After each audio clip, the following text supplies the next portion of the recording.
Hi everybody, this is Kyle Tomson with Tomson Burnham Real Estate. I am a real estate agent in Salem, Oregon, here in the heart of the Willamette Valley.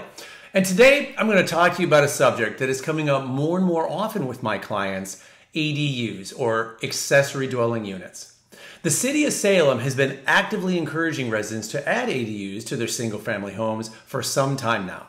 So we're going to talk about what exactly an ADU is, what are the rules and guidelines for adding an ADU, why you might want to add an ADU to your property, and what incentives the city is offering to make them less expensive to construct. So stay tuned.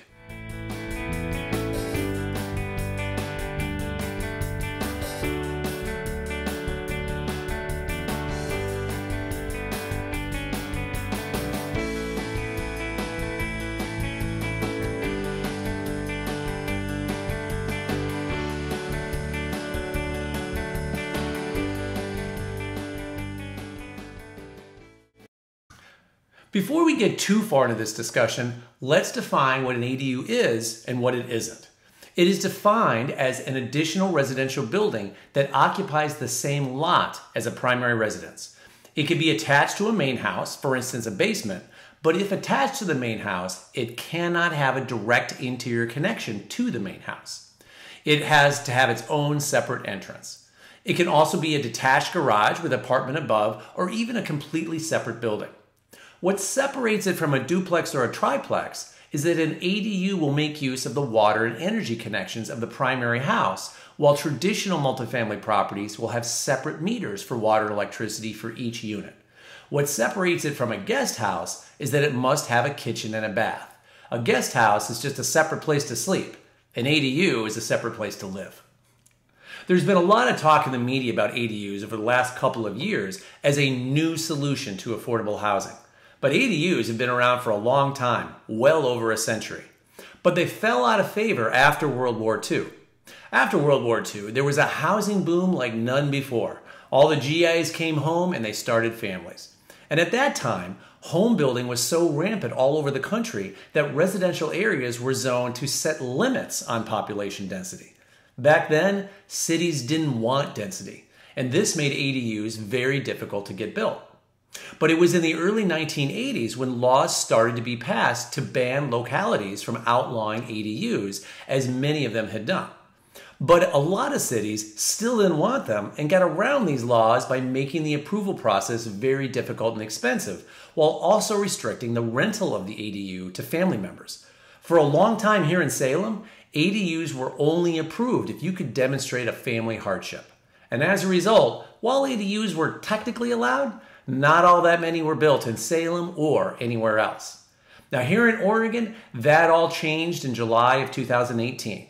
At that time, a law passed making ADUs allowed by right on all personal properties within most Oregon cities and counties. And that, along with homes starting to appreciate at a record pace, started a, relatively speaking, ADU building boom in earnest. There are several rules and regulations in place for ADUs. First and foremost, the size of an ADU here in Salem is restricted to either 900 square feet or 75% of the footprint of the main house, whichever is smaller, and the maximum height is 25 feet. At 901 square feet or 26 feet tall, it will not be considered an ADU, but a second home, and the permits won't be approved. Detached ADUs can be in a side or backyard, but not in front of the house. If it is an attached ADU, however, maybe a finished space over a garage, that can be street facing. The setback requirements for ADUs are similar to the primary house. If an ADU is attached to the main house, the setbacks are identical to that main house. If it is detached, then the side yard has a 3-foot setback and there's a 5-foot setback from the rear property line. One additional parking space is required, but an existing driveway or a garage space will suffice. You don't need to create a parking space in your front yard. And one last thing, you are limited to one ADU per property, regardless of the lot size. Now, the permit process for building ADUs is similar to building a house. You'll need a residential, electrical, plumbing, and mechanical permits. Now, the city of Salem has done a couple of things to make building an ADU easier. First, in 2019, the SDC charges for ADUs were waived for 5 years. An SDC charge, short for System Development Charge, is paid with all new development projects as a way to help the city pay for expanding infrastructure needs as the city grows. And these are not small charges. They can be upward of tens of thousands of dollars, even for a small development. So a waiver of all SDC charges for ADUs is a big deal. The waiver is set to expire in June of 2024. There's no word yet whether it will be extended, but with so much emphasis on expanding the housing stock around the city, I would be surprised if they don't extend it. The other thing the city has recently done is create a ready-built ADU plan. The plan is for a 600 square foot detached ADU. All the engineering drawings are included, saving you engineering costs and time since everything was created by the city. The building permit process is seriously expedited by using the plans. Again, by making these plans available, you save more money and it makes it easier to add an ADU to your property. So why add an ADU or purchase a property with an ADU already in place? Well, that depends on your life situation.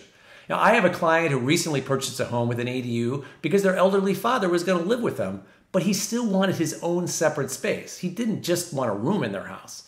I've had others whose grown kids live with them, and then others who want to rent out the ADU as a means to cover the mortgage or just give them some extra money every month. Because an ADU is typically less expensive than an apartment and has a lot fewer, if any, shared walls, they aren't hard to rent out. Now, as I just mentioned, a lot of folks want a house with an ADU to rent out for income, and that is a great use for ADUs. But there is one very important thing to know. If an ADU is rented, there is a 30-day minimum stay. No short-term rentals are allowed. Since long-term rentals typically command much lower rents than short-term rentals, you don't want to get into one thinking that rents are going to be X when they're actually going to be 50% of X. To make sure that a new owner that buys a house with an ADU understands these restrictions, the property owner building a new ADU has to record a deed restriction acknowledging the use standards for ADUs. Because the city discouraged ADUs for so long, there aren't many homes that have ADUs already. A few builders are just starting to construct new homes with ADUs, but there aren't many yet. Now, many homes coming on the market will say something in the description saying that it has ADU possibilities. Well, that's real estate speak for, well, you could add an ADU if you throw enough money at it, but right now it's not a legal ADU. You know, almost any home can have an ADU if you're willing to move enough walls. So if you're thinking about purchasing a home with an ADU, or you have questions on whether it qualifies as an ADU, or even if you want to build one yourself, give me a call. I've evaluated a lot of these and can help you determine whether it makes financial sense for you.